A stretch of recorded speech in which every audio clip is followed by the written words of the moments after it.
The studio lights glared, cameras locked in, and voices that had filled the room only moments before seemed to vanish into a charged silence. Jason Crow leaned forward, steady, eyes sharp with the calm intensity of someone who had seen chaos and risen above it. Then came the question, surgical, unexpected, impossible to dodge. It sliced through the noise like a blade through glass dot. For a heartbeat, everything stopped. The moment hung in the air, stretching longer than any pause on live television should. The audience leaned in, waiting, breath held. And there was Pete Hegseth, so often quick with a quip, armored with bravado, caught unprepared. His eyes flickered, his lips parted, but no words came. The confidence that usually rolled off him like thunder suddenly evaporated. Disbelief rippled across the room. You could feel the tension pressing down, heavy enough to make even the air seem fragile. It wasn't just a question. It was an ambush of truth, delivered with precision, leaving Hegseth's defenses in ruins. This was the question no one saw coming, and the one Hegseth had no answer for. But to understand why this moment left Hegseth speechless, you need to know what led up to it. To grasp the weight of that silence, you have to step back and see who these men were before their words collided on live television. Pete Hegseth had built his reputation as Fox News' fiery defender of conservative orthodoxy, a veteran who reinvented himself as a commentator with a taste for bold proclamations and battle-ready rhetoric. He thrived on provocation, his confidence rarely rattled, his tone always forceful. To his audience, he was a warrior for their worldview. To his critics, he was arrogance personified, a man who often mistook volume for truth. Across from him sat Jason Crow, a different kind of veteran. He carried the quiet authority of someone forged in service, not spectacle. An Army Ranger who had served in Iraq and Afghanistan, he had traded the battlefield for Congress, where he earned a reputation as a steady, disciplined voice. While others shouted, Crow listened. Where others grandstanded, he measured his words. He didn't need theatrics. His record spoke for itself. So when these two men faced off, it wasn't just a debate. It was arrogance colliding with quiet strength. You could feel it in the room. The audience sensed that this wasn't going to be another predictable exchange of soundbites. Something deeper, something defining, was brewing. And when Hegseth leaned on his familiar talking points, rehearsed and rehearsed again, Jason Crow didn't take the bait. He waited. He watched. And then with one brutal question, he cut straight through the performance, leaving the audience stunned and Hegseth exposed. To understand the gravity of Jason Crow's question, you first have to understand Pete Hegseth, the man who seemed for years untouchable in his element. A decorated veteran, Hegseth entered the public eye with medals on his chest and a narrative of service that gave him instant credibility. He wasn't just another talking head. He was a soldier turned pundit, a man who had worn the uniform and then stepped onto America's most watched conservative stage. That background gave him authority, and he wielded it with a performer's instinct. On Fox News, Hegseth carved out a role as the brash voice of unapologetic conservatism. His delivery was thunderous, his words delivered like artillery fire, direct, loud, and meant to overwhelm. He didn't just make points, he made spectacles. For his audience, he was a warrior refusing to bow to political correctness, someone who wore defiance as a badge of honor. Confidence poured out of him in every broadcast. He was the man who always seemed to have the last word, the clever retort, the soundbite that carried into headlines the next day. But beneath the bravado, critics saw cracks. They accused him of oversimplifying complex issues, of reducing nuanced debates into slogans and one-liners that played well on television but faltered under scrutiny. His talent for rhetoric sometimes slipped into exaggeration, and his certainty often brushed aside inconvenient truths. In the world of cable news, that didn't matter much. His audience wanted clarity, not complexity, and Pete gave it to them, wrapped in a voice that brooked no hesitation. That confidence, though, was also his Achilles heel. Over the years, his overconfidence blurred into arrogance. He began to believe he could walk into any room, any debate, and control it. He thrived in familiar territory, surrounded by hosts and guests who echoed his tone, where interruptions and fiery comebacks were enough to claim victory.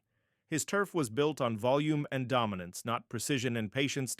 and for a long time it worked. Hegseth was untouchable in the arena he built for himself. Every clash was a chance to reinforce his brand as the loud, unwavering defender of his cause. Every appearance seemed to prove that no one could catch him off guard. But that very confidence carried a fatal flaw. When forced outside the comfort of his usual stage, when confronted with someone who refused to be rattled by theatrics, the armor showed its weaknesses. He wasn't used to silence as a weapon.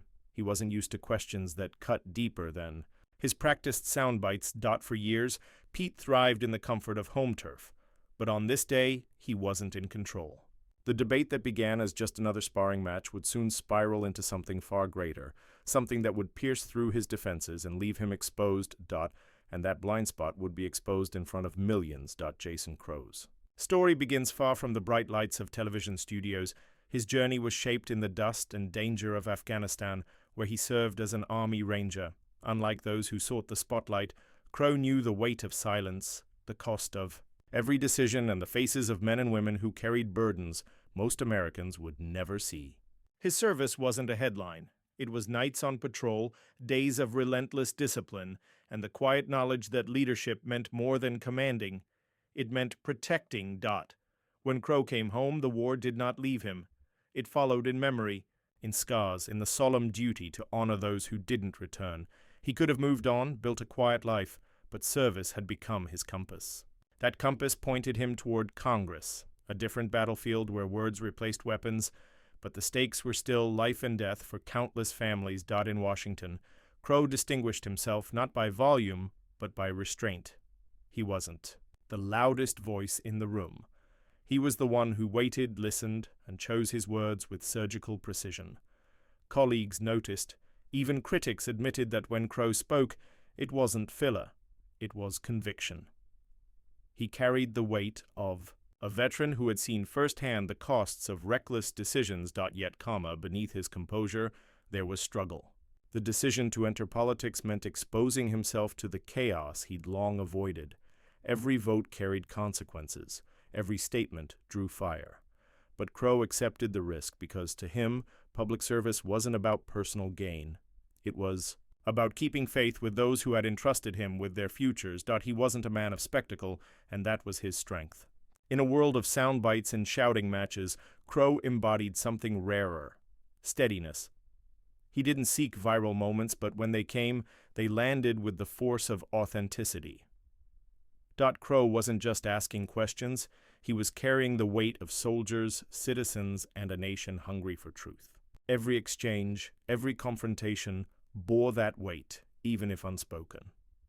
And so when he sat across from Pete Hegseth, it wasn't about ego. It wasn't about scoring points. It was about standing firm in the face of arrogance with the quiet resolve of someone who had endured far worse than a television debate. He was the calm before the storm, the stillness that makes thunder all the more shocking when it comes. Crow knew patience was its own kind of power, and he wielded it with the precision of a veteran who had learned when to wait and when to strike. So when the cameras rolled and Hegseth leaned forward ready to dominate, Crow was already prepared for the moment that would shatter him. The debate began as expected, with Pete Hegseth in full command of his stagecraft. He leaned in, voice booming, lines delivered with the practiced rhythm of a man who knew exactly how to land a soundbite. His confidence filled the room. Each sentence punctuated with a smirk, each claim rolled out as though it were indisputable fact. This was the Hegseth his audience recognized. Brash, defiant, and certain. But across from him sat Jason Crow, unmoved. He didn't interrupt. He didn't match Hegseth's volume with his own. Instead, he listened, eyes steady, posture calm, absorbing every word as if filing them away. He paused, letting Hegseth's rhetoric echo into the air, creating silences that felt heavier than any rebuttal. Crow was calculating, choosing the exact moment when stillness would speak louder than noise. The tension was unmistakable. It was like watching a storm cloud form, at first distant, then suddenly pressing overhead. The crowd shifted in their seats, sensing the collision that was coming. Every laugh line from Hegseth landed a little flatter, every gesture seeming a little more forced as the silence between his words stretched longer. And then Crow leaned forward, eyes locked, voice low but unshakable. With one question, he pierced through the bravado. And then, with that question, the entire balance of power flipped. Jason Crow didn't raise his voice. He didn't lean back with theatrics or try to match Pete Hegseth's bravado. Instead, he leaned forward just slightly, his eyes unblinking, his tone steady and sharp enough to cut through the tension. Then came the question. "Pete," he said evenly, "if you claim to honor service, then how do you explain dismissing the sacrifices of those who fought in wars you never had to finish?" The words landed like a thunderclap in a silent room. It wasn't just the content. It was the delivery. Calm, surgical, designed to pierce the armor of talking points and leave nothing to hide behind. For a split second, it seemed like Hegseth didn't even hear it. He blinked, shifted in his seat, his trademark grin faltering. The confidence that had carried him through 100 televised debates began to crack. The audience felt it immediately. Gasps rippled through the crowd, followed by a low murmur. People leaned forward, waiting to see how he would recover, waiting for the inevitable quip, the familiar counterattack. But none came. Hegseth opened his mouth, then closed it again. His hands fidgeted, his eyes darted as though searching for a lifeline. For the first time, Pete Hegseth didn't have a soundbite ready. And in that silence, the power shifted entirely. Crow didn't move.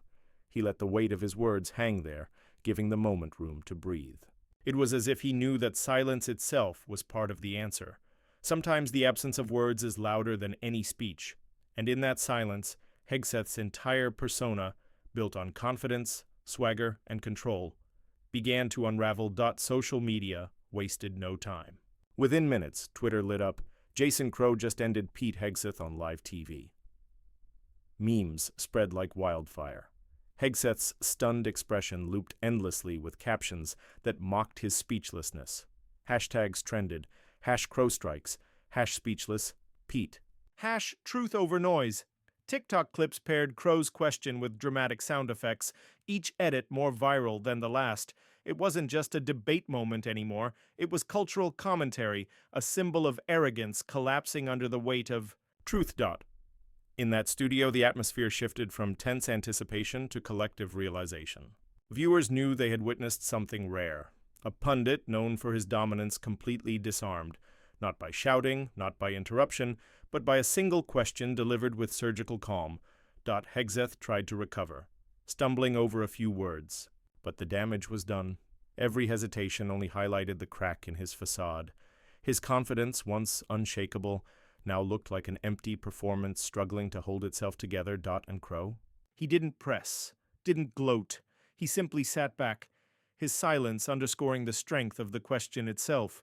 It wasn't about spectacle. It was about letting truth breathe in a space where bluster had once reigned. Commentators would later say this was more than a debate moment. It was a turning point in how audiences saw the clash between noise and substance. It wasn't about who won. It was about the undeniable power of truth cutting through noise, about the dignity of calm dismantling the arrogance of volume. For Jason Crow, it wasn't a victory lap. It was a reminder of why he asked the question in the first place. To give. Voice to service, sacrifice, and accountability. For Pete Hegseth, it was a devastating reminder that bravado has limits, and that those limits can collapse under the simplest, sharpest challenge. And in that silence, a moral truth emerged that resonated far beyond the studio. In the aftermath of that piercing silence, what lingered wasn't just Pete Hegseth's faltering response. It was the clarity of Jason Crow's question echoing far beyond the walls of that studio. It was more than a challenge to a pundit. It was a reflection of something larger, a mirror held up to the nation itself. Because this wasn't just Crow versus Hegseth. It was the story of America's choice between empty noise and genuine service.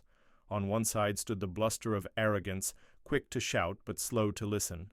On the other stood dignity, quiet, steady, anchored in sacrifice and truth. It was a collision of two visions for how we speak, how we lead, and how we honor those who serve. Crow's words carried the weight of every soldier who had given more than rhetoric, of every citizen tired of being drowned out by the loudest voice in the room. His question distilled a universal truth, that true strength isn't found in volume, but in conviction. That service, humility, and integrity will always outlast the hollow ring of bravado.